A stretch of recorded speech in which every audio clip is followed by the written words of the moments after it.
All right, we're here this afternoon with Anton Krupicka, USATF 50-mile trail champion and two-time Leadville 100 winner. How are you today, Tony? I'm great. Can you share a bit of the basics about your training for ultramarathons? Yeah, sure. This year I've trained a little differently than in the past for a 100-miler because I've been more wary of getting injured. So I've fairly significantly cut down the amount of miles I've been doing. I've been more in the 160 mile per week range, whereas in the past I'd be doing like 200 plus in the 2 months, 10 weeks previous to a 100-miler.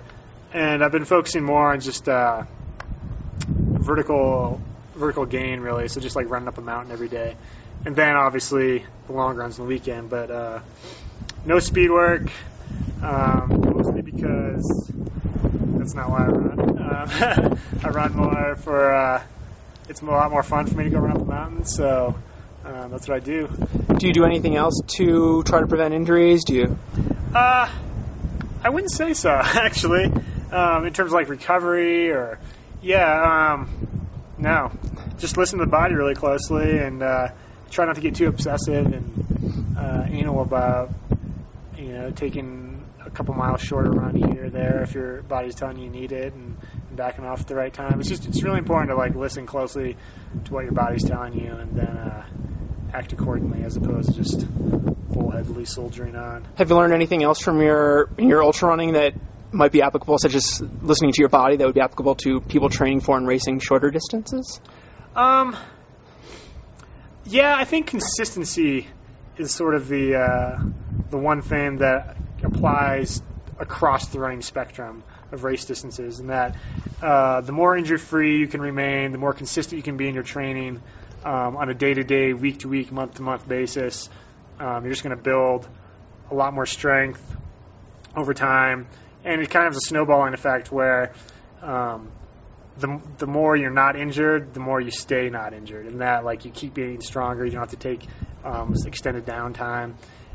So just being consistent and training at a sub-maximal level for extended periods of time instead of a maximal level for short periods of time and then getting hurt is obviously.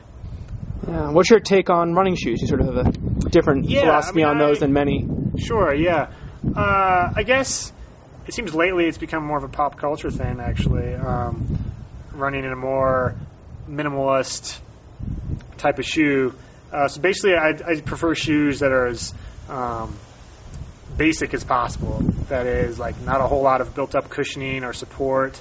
Just a very simple upper, not a lot of overlays, and as flat a shoe as possible, meaning there's not a big drop between the heel and the forefoot. And the reason I prefer that is because I think the human body evolved to run without shoes, on natural surfaces at least, certainly on man-made surfaces such as concrete and asphalt. You need more protection.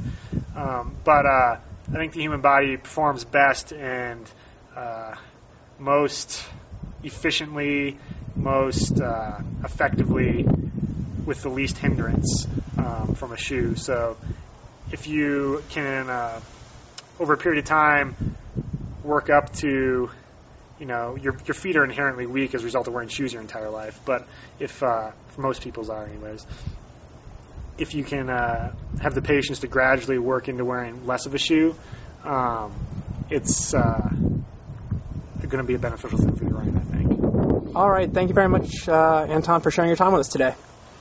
Great. Thank you.